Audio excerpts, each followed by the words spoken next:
आप देख रहे हैं हरियाणा न्यूज़ 24, जहां हर खबर मिले सच के साथ। नमस्कार, स्वागत आपका हरियाणा न्यूज़ 24 पे।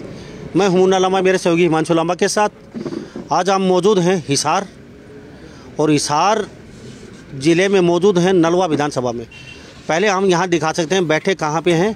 दिनेश सूरा 20 वर्षीय, जिन्होंने टिकरी बॉर्डर पे साथ देती थी, वहाँ सरदारजी सभा में आए हुए हैं। और मेरे साथ किसान नेता रवि आजाद मौजूद है, जो युवा हैं और आजकल बहुत तीखे बोल बोलते हैं। और उनकी आवाज़ सुनने के लिए, उनकी बातचीत सुनने के लिए सब किसान, हर आदमी बड़ा उतावला रहता है कि आज रवि आजाद क्या बोलेंगे और क्या बोलने जा रहे हैं। तो आज बहुत तीखी बातचीत होगी रवि आजाद के साथ। और रवि जो हैं वो भारतीय किसान यूनियन के युवा प्रदेश अध्यक्ष भी हैं। और आज दिनेश सूरा, उनकी श्रद्धांजलि सभा थी, उनको भी हम नमन करते हैं हमारे चैनल की तरफ से, हमारी तरफ से भी श्रद्धांजलि सभा में। और यहाँ लोगों से हमने बातचीत करवाई, और मेरे साथ अब भी यहाँ सैकड़ों तादाद में लोग मौजूद हैं। और ये आगे की क्या रणनीति है इनकी, स्कूल बंद करने को लेकर अभी क्या बोलते हैं, निजीकरण को लेकर, बिजली को लेकर कई बातें हैं। और 21 तारीख को कई जगह प्रोग्राम होने जा रहे हैं जेजेपी और बीजेपी बड़े बड़े नेताओं के, उनको लेके इनकी क्या रणनीति है किसानों की, ये भी जानेंगे रवि आजाद जी से। तो रवि आजाद जी, हरियाणा न्यूज़ 24 आपको बहुत बहुत स्वागत है। धन्यवाद जी। रवि जी, दिनेश सूरा के आज यहाँ पहुँचे जी, 20 वर्ष उम्र जी, माता जी, भाई सब बड़े, आंखों में आंसू थे जी। आज तस्वीर ली, हाथ में खड़े हैं वो जी, कल तक उनके साथ खेल रहा था जी। गांव के हर व्यक्ति से मनुष्य बातचीत की, सबकी आंखों में एकदम आंसू आ गए। मतलब इतनी सादत बहुत हुई है किसानों की। हर गांव में हम वहाँ मौजूद हुए हैं, पूरे हरियाणा में मैं पहुँचा हूँ हर गांव के। लेकिन इस तरीके से इतना प्यार, इतना लाड गांव वाले उनको दे रहे हैं। कह रहे हैं कि शहीद का जो दर्जा आता है वो भी हम देंगे, गांव में एक बड़ी प्रतिमा भी बनाएंगे। और सब कहीं ना कहीं रो रहे थे उनका नाम आते ही, तो काफ़ी प्यार था उन लोगों का। तो इस विषय में उसको शहादत दी है, तो क्या देखिए, आज हिसार जिले का ये जो नलवा क्षेत्र का गांव है डाया, ये बहुत क्रांतिकारी गांव है। और इस गांव का आंदोलन में बहुत बड़ी भागीदारी है। जो भाई हमारे दिनेश सूरा थे, जो भगवान के चरणों में है, जो लगातार पहले दिन से जब से आंदोलन शुरू हुआ, इस गांव में सबसे पहले उन्होंने टिकरी बॉर्डर के ऊपर अपनी हाजिरी लगाने का काम किया। और लगातार वो 100 दिन से ज़्यादा बॉर्डर के ऊपर डटे रहे, और उसके बाद उनकी शहादत हुई। और ये सीधे तौर पर है, सरकार शहीद का दर्जा किसको देती है किसको नहीं देती है एक अलग विषय है, लेकिन आम जनमानस किसको, गांव वालों ने शहीद का दर्जा दे दिया। आम जनमानस किसको शहीद मानता है, ये बहुत बड़ी बात है। और मैं इतनी बात कहूंगा कि जैसे आज़ादी की लड़ाई में आप देखिए 1857 से लेके 1947 तक करीब करीब ज्ञात अज्ञात हमारे 7.5 लाख से ज्यादा क्रांतिकारियों ने अपने प्राणों की आहुति दी। और उन्हीं का ये तप था कि आज हम खुली हवा में सांस ले रहे, नहीं तो पता नहीं हम किसी अंग्रेज के घर पे पोछा मार रहे होते, उनके बर्तन धो रहे होते। लेकिन वो उनका संघर्ष था, उनका तप था, उनका बलिदान था कि आज हम खुली हवा में सांस ले पा रहे हैं। इसी प्रकार से आज दोबारा से जो मोदी सरकार इस देश में लोकतंत्र की हत्या करके तानाशाही स्थापित करना चाहती है, क्योंकि अब ये लड़ाई शुरू हुई 3 कानूनों को लेकर के, लेकिन अब ये लड़ाई सम्मान की लड़ाई है, अब ये लड़ाई स्वाभिमान की है, अब ये जमीन को, जमीर को बचाने की लड़ाई है। और इस लड़ाई में भाई दिनेश ने जो अपनी शहादत दी है वो अद्भुत है, अभूतपूर्व है। और आने वाली पीढ़ियां उसी प्रकार से इनको याद रखने वाली हैं, जैसे हम आज़ादी के दीवानों के बलिदान को और उनके त्याग को और उनकी शहादत को नमन करते हैं। आज डाया के लोग हों, चाहे बहुत दूर दराज से भी यहाँ बड़ी संख्या में लोग पहुंचे और अपने एक परिवार के सदस्य को श्रद्धांजलि अर्पित की, संकल्प लिया कि जब तक ये आंदोलन सफल नहीं हो जाता है तब तक हम एक कदम पीछे नहीं हटेंगे। पूरा डाया गांव बहुत मजबूती के साथ इस आंदोलन में और मजबूती के साथ देगा। और मैं मानता हूं कि इस लड़ाई को जब हम जीतेंगे तो भाई दिनेश सूरा को हम एक सच्ची श्रद्धांजलि दे पाएंगे। और वो शहीद हैं और वो सबके दिलों में रहेंगे। और जब तक ये सूरज चांद रहेगा तब तक दिनेश भाई का नाम रहेगा और उनसे प्रेरणा पाते रहेंगे। जी। अब हम मुद्दे पे आ जाते हैं। आपने जेजेपी और बीजेपी के नेताओं का बहिष्कार किया, जी, बोले गांव में नहीं घुसने देंगे, और कई जगह ये छुटपुट घटना भी हुई है जी नेताओं को उल्टे पाँव भागना पड़ा है दोनों पार्टियों को जी लेकिन आपके खिलाफ भी एक अध्यादेश लेके आए हैं जी उसको लेके क्या क्या वास्तव में ये अध्यादेश जरूरी था आप लोगों पे आपने सामाजिक बहिष्कार किया तो उसके ऊपर भी एक अध्यादेश आया क्या लगता है? देखिए, जब पंजाब के भाई दिल्ली के लिए चले तो हरियाणा सरकार ने सड़कें पटवाई, हरियाणा सरकार ने बैरिकेटिंग करवाए, वाटर कैनन का प्रयोग हुआ, आंसू गैस के गोले छोड़े गए और इस सरकार की तानाशाही से हमारे सैकड़ों लोग शहादत को प्राप्त हुए और हमारी लड़ाई केंद्र के खिलाफ है। लेकिन हरियाणा सरकार ने केंद्र से भी ज्यादा रोल अदा किया है इस आंदोलन को दबाने के लिए। इसलिए हमने कहा कि ये खट्टर सरकार नहीं, ये खटारा सरकार है और ये गठबंधन की सरकार नहीं है, ठगबंधन की सरकार है। और इसलिए हम कहते हैं कि ये दुष्यंत चौटाला नहीं है, दुष्ट चौटाला है। और ये बात इसलिए आती है, आज हरियाणा की विधानसभा में एक विधेयक आया है। अब जब हम ये आपको इंटरव्यू दे रहे उसी समय विधानसभा में पटल के ऊपर एक कानून रखा जा रहा है और जिसका नाम है संपत्ति सती विधेयक 2021। और इस कानून का सीधा सीधा अर्थ है, मुझे कहने में कोई दो राय नहीं इस बात में कि ये अंग्रेजी हुकूमत की याद दिलाने वाला कानून है।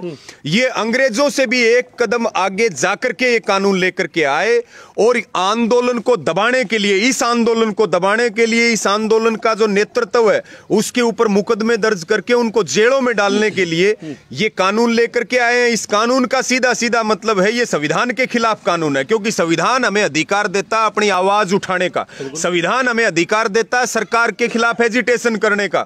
लेकिन इस कानून के माध्यम से सरकार का सीधा संदेश है कि जो भी सरकार के खिलाफ बोलेगा, जो भी सड़कों के ऊपर उतरेगा, उसको इस कानून के तहत जेल के अंदर बंद किया जाएगा। लेकिन हम इस सरकार को बता देना चाहते हैं, मनोहर लाल खट्टर की सरकार को, इस ठगबंधन की सरकार को, कि तुम्हारे दिन लद चुके और जैसे इस देश से मुगल भागे थे, जैसे इस देश से अंग्रेज भागे थे, उसी प्रकार से आने वाली पीढ़ियां, जैसे हम डायनासोर नहीं देख पाए, आने वाली पीढ़ियां बीजेपी नहीं देख पाएंगी, जननायक जनता पार्टी नहीं देख पाएंगी। पूरे प्रदेश को और पूरे देश को अब भाजपा मुक्त करने का काम किया जाएगा। जैसे मोदी जी कहा करते थे कांग्रेस मुक्त भारत, आज ये आंदोलन ये बात कह रहा है कि अब भाजपा मुक्त भारत की हिंदुस्तान को जरूरत है। ये जो फासिस्ट लोग हैं, ये जो दक्षिणपंथी विचारधारा के लोग हैं, अब हर हाल में इनको हराना होगा और इनके मुंह पर करारा तमाचा मारने का काम करना। मैं सीधे तौर पर आज हरियाणा के लिए काला दिन है, आज हरियाणा की विधानसभा के लिए काला दिन है कि वो संविधान की हत्या करके अलोकतांत्रिक कानून लेकर के आ रहे हैं और इस अलोकतांत्रिक कानून से, इनकी जेलों से, मुकदमों से और गलत नीतियों और गलत कानूनों से हम डरने वाले नहीं। हम डट करके मुकाबला करेंगे, हमारा चाहे जो हो, लेकिन जो हमें मारने का काम करेगा अब उस सरकार को छोड़ने वाला नहीं है। प्रदेश का एक एक किसान और एक एक युवा साथी। जी स्कूल, मैं पहले एक मेन मुद्दे पे आता हूँ जी। काफी स्कूल बंद करने जा रही है बीजेपी सरकार, इसके लेके भी आप मैदान में उतरे हुए हैं जी। ऐसा क्यों लगता है? स्कूल, जहाँ तक मैं स्कूलों की बात करूँ, मैं प्रेस रिपोर्टर था पहले जी, किसी बड़े अखबार में काम करता था मैं जी, तो मैं 12 साल अखबार में रहा हूँ मैं भी, तो मैं पक्ष में था उन स्कूलों को बंद करने के। मेरी नॉलेज में महेंद्रगढ़ जिले में 28 स्कूल ऐसे हैं जहाँ पे कभी मास्टर गए ही नहीं, जहाँ भी कोई एक टीचर भी नहीं है वहाँ पे, सिर्फ वो घर बैठे सैलरी लेते हैं और स्कूलों में वहाँ बच्चे नहीं हैं। तो उन स्कूलों को बंद करने देना चाहिए, कहने फ़ायदा है सरकार को। वो टीचर जो मस्ती मार रहे हैं, कभी स्कूल में ताला लगा के कभी कोई बच्चा नहीं, तो स्कूल में टीचर क्या करेगा? तो वो टीचर किसी दूसरे स्कूल में एडजस्ट हो जाते हैं, तो इसमें क्या समस्या आएगी? यानी कि कहीं किसान यूनियन ने, किसानों ने एक मुद्दा तो नहीं बना लिया, सरकार कोई भी चीज़ लेके आएगी उसको खिलाफ बोलना है हमें। देखिए, ये चीज समझने की जरूरत है। हमारा आंदोलन तो 3 कानूनों के खिलाफ था, लेकिन आज ये आंदोलन लोकतंत्र को बचाने का आंदोलन बना और केवल ये 3 कानून जो आए, अभी 22 कानून पाइपलाइन में है और 22 कानूनों में एक ये भी कानून है मोदी सरकार का कि वो एक ऐसा कानून भी इस देश में लाना चाहती है जिससे भारत की सभी पार्टियों की मान्यता रद्द कर दी जाए। 1 पार्टी सिस्टम, चीन के रास्ते पर हिंदुस्तान है। 22 कानून इन्होंने ड्राफ्ट करके रख रखे हैं इस देश के अंदर। और अलग अलग जब भी कानून आए, कानूनों की अगर हम बात करें, जैसे नागरिकता वाला कानून आया था, इन्होंने नोटबंदी करी, ये जीएसटी लेकर के आए, इनको लगा कि इस देश में कोई बोलने वाला नहीं है। लेकिन अब की बार लूटने वालों ने, मांगने वालों ने, कमाने वालों के, उगाने वालों के मुंह में हाथ देने का काम किया। और ये इस कुनबे की आदत है, जो हमारी तरफ उंगली करेगा उसका हाथ हम कंधे से उखाड़ने की हिम्मत रखते हैं। निजीकरण की जो बात है, आज ये लाल किले से इन्होंने देश बेचना शुरू किया था, आज 3 कानून बना करके इन्होंने किसान को बेच दिया। इस देश को ये भूख का व्यापार करना चाहते हैं, रोजी रोटी का व्यापार करना चाहते हैं, उसको रोटी को तिजोरी में बंद करना चाहते हैं। क्योंकि हर धंधा अप डाउन आता है, लेकिन रोटी हर आदमी को चाहिए। इनका एक ही मकसद है कि जमीनों के ऊपर कंपनियों के कब्जे हों, रोटी कॉरपोरेट हाउस के कब्जे में चली जाए। और जो हिटलरशाही है, हिटलरशाही को ये आगे बढ़ाने का मोदी काम कर रहा है। निजीकरण की जो बात आती है, निजीकरण की अगर बात आती है तो सबसे पहले तो सरकार का निजीकरण करना चाहिए। आज आप ये देखिए, ये लाल किले से लगे, आज किसान से लगे, उसके बाद एयरपोर्ट बेचे इन्होंने जो है ना भेल को बेचने का काम किया, हरियाणा रोडवेज को बेचने का काम किया। आप मुझे एक बात बताइए, आज सरकारी, अगर देश में सबसे अच्छा हॉस्पिटल है तो वो एम्स है, वो सरकारी है कि प्राइवेट है? मैनेजमेंट का जो इंस्टीट्यूट है वो कौन सा नंबर 1 है? क्या वो सरकारी है और प्राइवेट है? देश में जो यूनिवर्सिटी है वो प्राइवेट यूनिवर्सिटी टॉप में है या सरकारी यूनिवर्सिटी टॉप में है? हमारे आसपास का कोई कॉलेज है? सरकारी संस्थाएं मजबूत नहीं होंगी तो देश विकास नहीं कर सकता। निजीकरण करने का मतलब है कि देश में रोजगार को खत्म करना और देश को ठेका प्रथा की ओर धकेलना। ये हमारे सबके लिए बड़ी दिक्कत की बात है। इसलिए 1057 जो स्कूल है, 1057 स्कूल इन्होंने पहले बदनाम करना विभागों को, फिर उनमें घाटा दिखाना, फिर उनको बंद करना। ये स्कूल जो बंद होने जा रहे हैं जी, ये कांग्रेस से आज से 20 साल पहले ही बंद होने स्कूल थे जी। मैं लगातार 15 साल से इन स्कूलों को देख रहा हूँ। इन स्कूलों में कोई टीचर नहीं है, कोई बच्चे नहीं है जी। ये आज के नहीं है, स्कूल बहुत पहले बंद होने चाहिए थे। मैंने कई बार आवाज़ उठाई अखबार के माध्यम से कि ये स्कूल बंद होने चाहिए, यहाँ कोई टीचर नहीं है, कोई स्कूल वैसे ही सैलरी ले रहे हैं। तो यहाँ अगर बंद होते हैं तो ये तो बहुत अच्छी बात है। जो स्कूल बच्चे नहीं हैं, 20 बच्चे हैं, तो स्कूलों में फ़ायदा क्या हुआ? वो टीचर किसी दूसरे स्कूल में कन्वर्ट हो गए। एक गाँव में 3-3 स्कूल हैं, अगर वो टीचर एक स्कूल बंद होकर दूसरे कन्वर्ट हो जाता है तो वो टीचर उस स्कूल में चले जाएंगे। तो यहाँ किसान यूनियन को यहाँ भी परेशानी आ रही है कहीं ना कहीं। यानी कि आपने एक एजेंडा बना लिया, सरकार कोई भी चीज बात एजेंडे की नहीं है। बच्चे नहीं है तो क्यों नहीं है, इस बात का सरकार को जवाब देना चाहिए। इसी सरकार से शुरुआत थोड़ी हुई। नहीं, मैं वही कह रहा हूँ ना, वो हमारी लड़ाई सरकारों की नहीं है, हमारी लड़ाई पार्टियों की नहीं है। अगर हम आज भाजपा के खिलाफ हैं तो इसका मतलब ये नहीं है कि हम पीठ पीछे किसी दूसरी पार्टी के लोग हैं। हम आंदोलन करने वाले लोग हैं। किसी भी दल की सत्ता आए, जब भी वो जनता के खिलाफ काम करेगी, किसान गरीब मजदूर के खिलाफ काम करेगी, हम अपनी आवाज को बुलंद करेंगे। अगर बच्चे नहीं है तो क्यों नहीं है, ये सरकार जवाबदेह है। दिल्ली का एक बहुत अच्छा उदाहरण है। दिल्ली के अंदर भी स्कूलों की यही हालत थी। आज आप दिल्ली के स्कूल जाकर के देखिए, सरकार की जब मनसा ठीक होती है, सरकार ने प्राइवेटाइजेशन, आप देखिए मुन्ना भाई, ये आप बच्चे तो प्राइवेट विद्यालय में जा रहे हैं ना, क्यों जा रहे हैं? तो नहीं, ये बात आपकी, ये बात मैं मानता हूँ, क्यों जा रहे हैं? हाँ, उन पे शिकंजा कसना चाहिए सरकार ने, बिल्कुल, हाँ, वाजिब बात है। ये देखिए आप हेल्थ की सेक्टर में हॉस्पिटल खुले, प्राइवेटाइजेशन हुआ, हॉस्पिटल खुले, आज हॉस्पिटल कम है, कत्ल खाने बन गए कि नहीं बन गए? उसी तरह से एजुकेशन के अंदर प्राइवेटाइजेशन आया तो क्या हुआ? कितनी बड़ी बड़ी दुकानें खुली, क्या आम आदमी उनमें अपने बच्चों को पढ़ा सकता? आप भी नहीं पढ़ा सकते। ये बात हम बखूबी जानते हैं, इसलिए हमारा विरोध है। क्योंकि बैंक कर्मचारी, आप ये देखिए कि जब हम 3 कानूनों के खिलाफ लड़ाई लड़ रहे थे, ये वही बैंक कर्मचारी हैं। जब नोटबंदी हुई तब ये कहा करते थे कोई दिक्कत नहीं, जब जीएसटी आई तब कोई दिक्कत नहीं। अभी बैंक कर्मचारी बैंकों को बचाने के लिए 2 दिन की हड़ताल पर उतरे और बैंकों को बेचने की तैयारी चल रही है। 2 बैंक अडानी खरीद रहा है, 2 बैंक अंबानी खरीद रहा है, ट्रेनें बेची जा रही हैं, एरोप्लेन बेचा जा रहा है। ये बताइए कि अगर सारा देश बिक जाएगा, सारा देश अगर कंपनियों के पास चला जाएगा, तो ईस्ट इंडिया कंपनी ने क्या किया? व्यापार के माध्यम से इस देश के ऊपर राज किया। आज अडानी अंबानी क्या कर रहे हैं? व्यापार के माध्यम से। मोदी सरकार की एक चाल है कि सुई से लेकर के और जहाज तक अडानी और अंबानी की मिले। और हमारी यही जिद है कि हम सरकारी संस्थाओं को तबाह नहीं होने देंगे, हम देश को नहीं बिकने देंगे, चाहे हम रहें या ना रहें, लेकिन देश की संपत्ति को जो बेचे। पिछले दिनों आप कानून है, अगर जो सरकारी संपत्ति को नुकसान पहुंचाए उसको जेल की सजा होती है। आज आपके माध्यम से बात कर रहा, जो देश बेच रहे हैं उनको क्या सजा मिलनी चाहिए? उनके लिए भी तो कोई कानून तय होना चाहिए। अभी मनोहर लाल खट्टर जो अभी विधानसभा में कानून लेके आ रहा, अगर ये कानून सही है तो सबसे पहला मुकदमा तो मनोहर लाल खट्टर पे दर्ज होना चाहिए, सबसे पहला मुकदमा दुष्यंत चौटाला के ऊपर दर्ज होना चाहिए, और सबसे पहला मुकदमा जिले के डीसी और एसपी के ऊपर दर्ज होना चाहिए, जिन्होंने किसानों पर अत्याचार किए, जिन्होंने सरकारी संपत्ति को नुकसान पहुंचाया, सड़कों को खोदा। क्या वो सरकारी प्रॉपर्टी का नुकसान नहीं है? सबसे बड़ा नुकसान है। उनके ऊपर मुकदमा दर्ज हो, उनको जेल में भेजा जाए, तब हम मानेंगे कि खट्टर की और दुष्यंत चौटाला की नीयत सही है। लेकिन वो ये काम नहीं करेंगे, ये धंधा नहीं चलेगा। जनता के लिए अलग कानून, अपने लिए अलग कानून, ये गुंडागर्दी इस देश में अब चलने वाली नहीं है, ना हरियाणा के अंदर चलेगी। जी जी, गुंडागर्दी की जहाँ तक बात आती है, विपक्ष वाले बोल रहे हैं किसान गुंडागर्दी कर रहे हैं हमारे साथ। विपक्ष किसी गांव में सत्ता वाले, आपके सत्ता वाले, हाँ। आपके तो विपक्ष में हैं किसानों के, हाँ। तो वो बार बार एक क्वेश्चन करते हैं कि हमें गांव में नहीं घुसने देते, हमें दौड़ा दौड़ा के, हमें झंडी तक नहीं लगा सकते गाड़ी पे, टोलों पे काले शीशे लगा के निकलना पड़ता है, कभी किसानों की नजर ना पड़ जाए, कहीं यहाँ पीटे तुम्हें घेर के, घर से निकलना दूरभर कर दिया है। अब 21 तारीख का ऐलान लेके देख लो आप। अब आप एक पत्रकार ने आपसे पूछा अब ये हरियाणा में क्या कम हो गया है, आपने सिरसम का तेल कम हो गया है। तो सिरसम का तेल कम क्यों हो गया? 21 तारीख का आपने एक ऐलान कर रखा है किसानों ने कि दुष्यंत चौटाला का और आपके कृषि मंत्री का जब कई प्रोग्राम है, तो उसके लिए जानना चाहूँगा सिरसम का तेल कम क्यों हो गया साहब?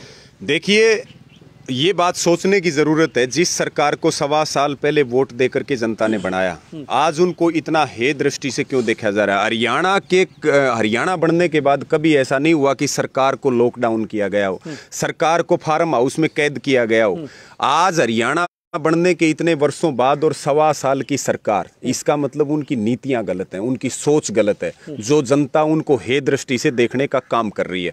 दूसरी सबसे बड़ी बात है, आप कह रहे हो आप रोक रहे हो, हम रोक नहीं रहे। सरकार ने अभी अभी अविश्वास प्रस्ताव जीता है, सरकार ने जीता है, तो स्वागत बनता है। हम पूरी हरियाणा सरकार को ये आपके माध्यम से निमंत्रण देते हैं कि वो गांव में आए, हम उनके स्वागत के लिए तैयार बैठे हैं, बिल्कुल दिल खोल करके। होली आ रही है, लेकिन आपने तो वो सिरसम का तेल नहीं, मैं बताऊंगा। मथुरा में एक होली खेली जाती है, जैसे अभी हमारे वहाँ मथुरा वाले जो भाई हैं, उन्होंने परसों एक विधायक के साथ होली खेली है। बीजेपी का एक विधायक था, लठमार होली, और वो वहाँ की बहुत पुरानी होली है, और उस होली का इतना प्रचार हो रहा है कि वो होली मथुरा से चल के हरियाणा में भी पहुंच गई, अब वो राजस्थान में भी पहुंच रही है, अभी वो उत्तर प्रदेश में भी सारे फैल रही है, उत्तराखंड में भी जारी है। सब जगह जो है, सब जगह वो लठमार होली का प्रचार प्रसार हो रहा है। और तेल की तो कमी इसलिए हो रही क्योंकि आप कह रहे हो कि आप इनको आने नहीं दे रहे, हम ये बात कह रहे हैं कि हम तो स्वागत के लिए तैयार बैठे हैं और लठ लेके तैयार बैठे हैं। लठ भी सूखा नहीं है, सिरसम का तेल पिया रखा है, गाँव गाँव में घर घर में लठ हैं और सिरसम का तेल पिला रहे, इसलिए तेल की कमी है हरियाणा में। और अब हम ये कह रहे कि लठ तैयार है और लठमार होली खेलने के लिए हम तैयार हैं। हिम्मत करे हरियाणा का मुख्यमंत्री, हिम्मत करे उप मुख्यमंत्री, हिम्मत करे कृषि मंत्री, और हिम्मत करे वो स्पीकर जो संवैधानिक पद के ऊपर बैठ करके और जो किसानों के खिलाफ प्रस्ताव पटल के ऊपर रखता है। हमने पहले केवल 55 विधायक लिए थे, अब 56वां स्पीकर ले रखा है हमने, जहां फंसेगा उसका भी इलाज करेंगे। कौन है स्पीकर? ज्ञानचंद गुप्ता। पहले हमने केवल 55 आदमी लिए, अब हमें स्पीकर को भी लेना पड़ रहा है, क्योंकि इस विधानसभा के अंदर एमएसपी के लिए प्रस्ताव नहीं आया। विधानसभा का काम क्या है? लोगों के लिए कानून बनाना।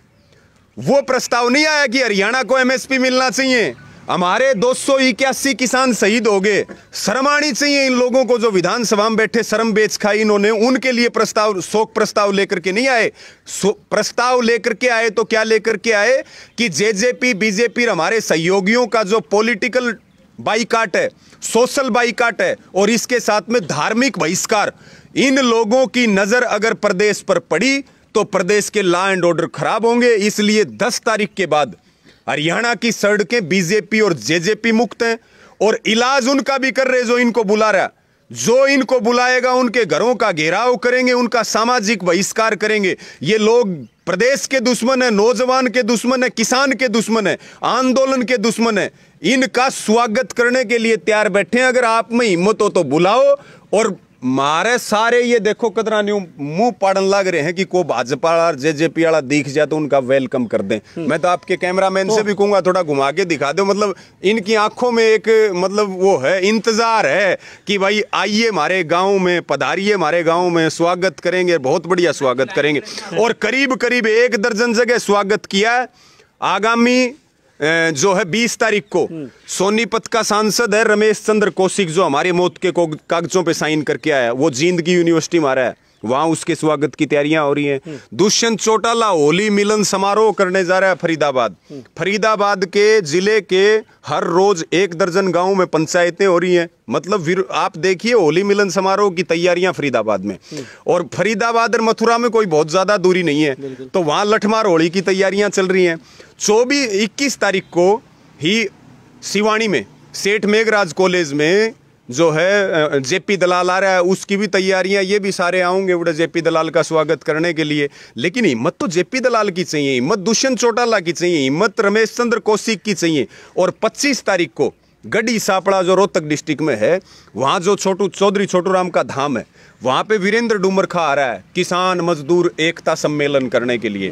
पुण्यतिथि पे चौधरी छोटू राम याद नहीं आते, जन्म जयंती पे चौधरी छोटू राम याद नहीं आते। चौधरी छोटू राम के एपीएमसी एक्ट को खत्म करने वाली मोदी सरकार उनको गलत नजर नहीं आ रही, और वो कह रहे कि मैं बीजेपी में रह के लड़ाई लड़ूंगा। वीरेंद्र सिंह डूमरखा को बता देते हैं, इन्होंने पूरे जीवन जो चौधरी छोटू राम जी के नाम पे उनकी आत्मा को बेचने का काम किया, अब ये हरियाणा जाग चुका है। आपका बेटा यहाँ से सांसद है हिसार से, और वो हमारे मौत के का डेथ वारंट के ऊपर साइन करके आता है। 25 को जो है ना उसका स्वागत करेंगे। जब फटक भी जा वहां धाम के नजदीक कहीं, तो भी उनको खुला चैलेंज दे रहे, क्योंकि ये जन आंदोलन है, और जन आंदोलनों में जो टकराएगा उसका तो फिर बढ़िया हिसाब किताब कराया जाएगा। जी निजी के 1-2 बातें आपने और भी बोली जी।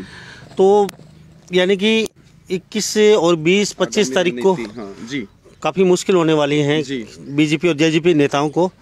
तो आपने पूरी प्लानिंग बना रखी है पूरी, तो आगामी रणनीति जैसे किसान यूनियन की। हाँ जी मुन्ना भाई, देखो हमें 2 चीजों की बहुत बढ़िया नॉलेज है। एक तो हमारे आंदोलन की क्या रणनीति है, एक तो हम उस पे काम कर रहे, और एक बीजेपी वालों के प्रोग्राम है, इससे ज्यादा बीजेपी वाला ज्यादा जानकारी हमने है। आगे भाई बीजेपी वालों के देखो कितना ध्यान रख रहा है ये प्रदेश, कितना प्रचार कर रहे हैं हम, वो प्रोग्राम करने आ रहे हैं, प्रचार यहाँ कर रहे हैं। दुष्यंत चौटाला फरीदाबाद में आ रहा है, प्रचार यहाँ कर रहे हैं। बताओ हमारे से अच्छा कौन होगा? इतना बढ़िया इनका हम प्रचार करने लग रहे, इतनी बढ़िया हम इनकी चर्चा कर रहे, और इनके प्रोग्रामों की जो नॉलेज है वो आंदोलन के लोगों को भाजपा और जजपा वालों से, हो सकता है दुष्यंत चौटाला को याद ना होता ना, उसका तो रात ने याद दिवाऊंगे 21 ने फरीदाबाद चलना है, लेकिन हम तो 5 दिन पहले हल्ले मारने लग रहे हैं। आग भाई आओ आपका, और स्वागत में तैयारियां पूरी जनता लाग रही फरीदाबाद में। बताओ तो ये तैयारियां हैं। और आगामी जो रणनीति है जिनके ऊपर आप बात कर रहे, 19 तारीख को कल संयुक्त किसान मोर्चा ने जो ऐलान कर रखा, कल पूरे देश की मंडियों में प्रदर्शन करने की तैयारियां। एक तो FCI, देखिए 2-3 चीजें आपके दर्शकों को जानना बहुत जरूरी है। करीब 27 लोग ऐसे हैं इस देश के अंदर जो बैंकों का पैसा खा करके विदेशों में भागे, और उनमें से 27 में से 26 गुजराती हैं, 26 गुजराती हैं उसके अंदर। और इसी के साथ में 45 लाख करोड़ रुपए इस देश का किसान इसलिए अपने गवा गया कि हमें जो MSP 8% फसलों पे टोटल मिली आज़ादी से लेकर के अब तक का, अगर हम हिसाब किताब करें, और MSP ना मिलने के कारण हम 45 लाख करोड़ रुपए घाटे में गए हिंदुस्तान का किसान। और 10 लाख करोड़ रुपए केंद्र की और राज्य की सारी सरकारें हमारे ऊपर मांग रही हैं। अब 10 लाख करोड़ रुपए आप निकाल दो, 35 लाख करोड़ रुपए तो हम सरकार को मांग रहे, भारत सरकार को मांग रहे, राज्यों की सरकारों को मांग रहे। इसी के साथ में ये जो आंदोलन है, इस आंदोलन ने ये पूरे प्रदेश को और पूरे देश को जगाने का काम किया। आज अगर हमने जाति की दीवारें गिरा दी, धर्म की दीवारें गिरा दी, हमारी माताएं जो हैं, बहनें हमारी आंदोलन के अंदर हैं। आप ये देखिए, चौधरी महेंद्र सिंह टिकैत का 1988 में आंदोलन था वोट क्लब पे, उसके बाद पहली बार किसान ट्रैक्टर पे आंदोलन करने के लिए निकला है। उसके बाद पहली बार हमारे प्रधान जी बैठे हैं बुजुर्ग, इनको ज्यादा पता है, 32 साल बाद महिलाएं आंदोलन के अंदर है, 32 साल बाद ट्रैक्टर आंदोलन के अंदर है। ट्रैक्टर देखिए तोप बन गया, मोदी ने रात ने भी दिखा ट्रैक्टर चलदा। तो आज आपका जत्था भी निकला है, आसी से रवानगी हुआ है, बहुत बड़ा जत्था पैदल, महिलाओं का और किसानों का साथ मिक्स करके, काफी लंबा चौड़ा। तो आप जत्थे की क्या जरूरत है? अभी तो आपकी काफी बॉर्डर पे बैठे हैं भाई साहब, ये जन आंदोलन है, अभी तो जत्थे निकल रहे हैं, पता नहीं क्या क्या निकलेगा। आप देखते जाओ, मैं तो आपको बहुत बधाई देता हूँ, आप लगातार इस आंदोलन को कवर कर रहे हो, आप सच्ची खबरें जनता तक दिखा रहे हो। बहुत कुछ निकलने वाला है, बहुत कुछ निकल रहा है। हमने तो देखना यह है कि खट्टर ने कहा कानून रद्द को नहीं हो, हमने देखना यह है कि भाई खट्टर सही है और मोदी ने कहे कानून रद्द नहीं होंगे। मोदी में ताकत है कि हमारे में ताकत है? मोदी को हम बता देना चाहते हैं खट्टर का तो कोई बीते नहीं। वो न्यू कहे कि भाई मैं चाय बेचने वाला था, लेकिन उसको ये पता होना चाहिए अब जो आंदोलन पे लोग बैठे हैं ना वो दूध देने वाले लोग हैं। जो दूध देते हैं जिदे तक किसी की चाय बनती होगी। और खट्टर का तो कोई जुगाड़ है को नहीं। एक बार मोदी तो सल्ट लिया खट्टर ने, तो फिर इसने भी हम बताएंगे कि इसका क्या इलाज करना है। आगामी जो रणनीतियां हैं, कल मंडियों के बाहर प्रदर्शन है 19 तारीख को, और वो प्रदर्शन है एफसीआई को बचाने के लिए। आप देखिए एफसीआई को अब की बार जीरो बजट, ये जानकारी फूड कॉरपोरेशन ऑफ इंडिया जो है अब की बार बजट के अंदर 1,68,000 करोड़ रुपए से बजट घटा करके 1,54,000 करोड़ रुपए कृषि का बजट किया गया। दूसरी बात, एफसीआई का जीरो बजट किया गया। एफसीआई के ऊपर जब मोदी सरकार सत्ता में आई तो करीब करीब 9 लाख करोड़ रुपए कर्जा था। आज उसके ऊपर इन्होंने कर्जा कितना बढ़ा दिया, आप डाटा निकलवाइए। आप डाटा निकलवाइए। पेट्रोल डीजल जो ये कहा करते थे बहनों और भाइयों 50 रुपए पेट्रोल मिलेगा, 45 रुपए डीजल मिलेगा, आज गैस की सब्सिडी खा गई है। आज उसी प्रकार से अलग अलग एमएसपी, धान का रेट देख लीजिए आप, पूर्व की सरकारों से बुरे हालात हैं। आप जो है गेहूं का रेट देख लीजिए, दूसरी फसलों के रेट जितनी जिन्स आप उनके रेट देखिए मार्केट में उनकी क्या हालत चल रही। और बिजली के बिल, बिजली के बिलों की अगर यहाँ की भी हम बात करें, अभी देखिए आंदोलन के बीच में अलग अलग तरह की ये साजिश रचते रहे, अब ये बिजली बिलों के छापे मार रहे हैं और हम इनको ये कह रहे हैं कि तुम सुधर जाओ, नहीं तो ऐसा इलाज हो जाएगा कि तरह समझ में नहीं आओगी। इसलिए हमने इनको स्पष्ट चेतावनी दी कि गांव में ना आए, और गांव में भी हमने सबसे अपील करी है सारा गांव इकट्ठा हो, और अगर ये फालतू बात करें तो इनको बंधक बना लो। आगे का काम मारा है, और बंधक बनाने से भी ना मानने तक गांव में कोई सुथरी मकोड़ा की जांडी देख लो और उसके बांध की संवारो। अब इन लोगों का ये इलाज है, क्योंकि ये बातों के लातों के जो भूत होते हैं वो बातों से मानने वाले नहीं है। अब इनकी चोरी हमने पकड़ ली, इसलिए 23 तारीख को शहीदी दिवस है सुखदेव राजगुरु भगत सिंह का। उस दिन सबसे हम अपील कर रहे हैं कि बॉर्डर्स के ऊपर बड़ी संख्या में, लाखों की संख्या में युवा जाएं, पीली पगड़ी बांध करके। युवाओं की, महिलाओं की इस आंदोलन में बहुत बड़ी भागीदारी है। और 26 तारीख को संपूर्ण भारत बंद, सड़कें भी जाम होंगी, मार्केट भी बंद होंगी। हम सभी संगठनों को, सभी ट्रांसपोर्ट एसोसिएशंस को, सभी संगठनों को साथ लेकर के भारत बंद, आज तक जितने भारत बंद हुए हैं उनमें सबसे ऐतिहासिक भारत बंद, सारे भारत बंद के रिकॉर्ड तोड़ने वाला ये भारत बंद, और मोदी सरकार की आंख खोलने वाला भारत बंद होगा, जिसमें दक्षिण भारत भी, जिसमें नॉर्थ ईस्ट भी, जिसमें महाराष्ट्र भी, जिसमें गुजरात भी पूरी ताकत के साथ इस जन आंदोलन के साथ खड़े दिखाई देंगे। जो महापंचायतें हो रही, और सबसे बड़ी जो बात है, ये जो मलिक राज्यपाल हैं, इनका पूरा नाम क्या है? सत्यपाल मलिक। आप ये देखिए, दुष्यंत चौटाला को ये नहीं पता कि तू सरकारें बच रही है, बाकी तो सारा सौदा गेल तो सामड़ लिया, आंदोलन में आ गया। ऐसे ही भाजपा वालों को ये नहीं पता कि तुम्हारा ये पीछे कुछ नहीं बचा। इसी प्रकार से सत्यपाल मलिक जो एक राज्यपाल है और एक जिम्मेदार आदमी है, क्योंकि जम्मू कश्मीर में जब धारा 370 तोड़ी गई तो उस समय भी वही थे राज्यपाल वहां पे। वो ये बात कह रहे हैं कि ये किसान कौम है, ये पीछे हटना नहीं जानती, और ये अपने हक की बात कर रही है। तो मोदी को कम से कम उनकी बात तो माननी चाहिए, अगर हम खालिस्तानी और आतंकवादी हैं तो। लेकिन भारत बंद के बाद 28 तारीख को फिर होली के ऊपर पूरे देश में 3 काले कानूनों की गांव-गांव में प्रतियां जलाई जाएंगी। फिर संयुक्त किसान मोर्चा बैठेगा, आंदोलन लंबा चलेगा। फसल कटाई आएगी तो भी गांव-गांव में व्यवस्था बनाई जा रही कि किसान भाइयों को कोई दिक्कत ना हो, और बॉर्डर के ऊपर संख्या में कोई कमी ना हो। निरंतर राशन जा रहा गांव-गांव से। और फिर हम ये बात करें, चाहे आंदोलन 2024 तक चलाना पड़े, लेकिन सरकार किसी बहम में ना रहे। अभी तो 1 शतक मारा है, 2 लगाने पड़ेंगे, 2 लगाएंगे, 3 लगाने पड़ेंगे, 3 लगाने का काम करेंगे। जी रवि जी, काफी लंबी बातें हो चुकी है, हम फिर मिलते हैं आपसे कभी। जी। तो आपका बहुत बहुत धन्यवाद। बिल्कुल, बहुत बहुत स्वागत है जी। हमारे साथ बार बार आते हैं और कीमती समय निकालते हैं, आपका बहुत बहुत धन्यवाद करते हैं। मेरी भी आपको बहुत धन्यवाद है, और सभी दर्शकों से भी ये निवेदन है कि इस वीडियो को ज़्यादा से ज़्यादा शेयर भी करें, और निरंतर आंदोलन के ऊपर नज़र बनाए रखें, और अपने आपकी जो भागीदारी है वो सोशल मीडिया से लेकर के और धरातल पर मजबूती से देने का काम करें। और फिर मैं एक बात कहूँगा कि अगर इस आंदोलन को अगर हम जीतते हैं, निश्चित तौर पर हम जीतेंगे, तो तो हिंदुस्तान के अच्छे दिन आएंगे। और ये सबका साथ और सबका विकास, ये नारा इस आंदोलन का, और हम सब मिलकर के इस हिंदुस्तान को सोने की चिड़िया नहीं, सोने का शेर बनाने का काम करें, यही संकल्प है। और लोकतंत्र सुरक्षित रहे, लोकतंत्र बचा रहे, यही हमारा सबका संकल्प और सपना है। बहुत बहुत धन्यवाद जी। तो हमारे साथ ये रवि आज़ाद जी बने हुए थे, भारतीय यूनियन के युवा प्रदेश अध्यक्ष हैं, बेबाक बोलते हैं, इनसे खास बातचीत की। तो ये साहब देख लीजिए तस्वीर। जय जवान जय किसान, जय जवान जय किसान। तो मेरे साथ यहाँ तमाम किसान भी मौजूद बैठे हैं और 21 तारीख की रणनीति बना रहे हैं यहाँ बैठ के, किस तरीके से क्या 20 तारीख को, 21 तारीख को, 25 तारीख को किस तरीके से रणनीति बनाई जाएगी। तो इन्हीं सब बातों के साथ मैं मुन्ना लांबा मेरे सहयोगी हिमांशु लांबा के साथ, हरियाणा न्यूज़ 24। नमस्कार, जय हिंद। आप देख रहे हैं हरियाणा न्यूज़ 24, जहां हर खबर मिले सच के साथ।